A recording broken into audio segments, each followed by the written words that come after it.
ওয়ালাইকুম আসসালাম রহমতুল্লাহ বরকাত।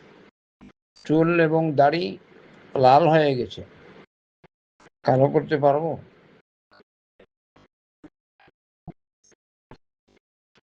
তো লাল তো ভালোই, রং পরিবর্তনের দরকার নেই, যেভাবে আছে ওইভাবে রাখেন। কারণ চুল কালো করতে মানা এসছে।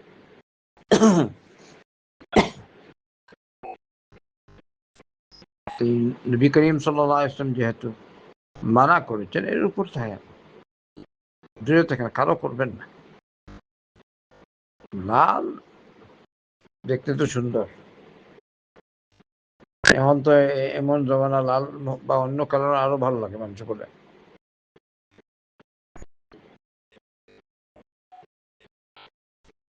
যে চাই চুল হোক বা দাড়ি হোক, কালো করবেন না, কালো থেকে দূরে থাকবেন।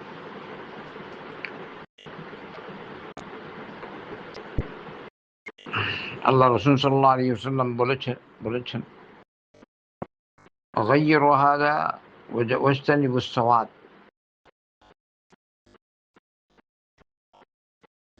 এই যে সাদা সাদা ধবধবে চুল, এটা পরিবর্তন করো, কিন্তু কালো কালার থেকে দূরে থাকো। এইটাই বেস্ট।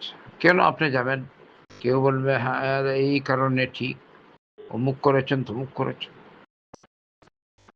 কিন্তু নবীর ফরমান আপনি দেখবেন ওয়াজতানিবুস সাওয়াদ, কালো রং থেকে দূরে থাকো। এর উপর আমল করলে আর কোনো ইশকাল থাকে না। তো এটা লাল হয়েছে, লাল ভালো থাক, আলহামদুলিল্লাহ। বারাকাল্লাহু ফিক।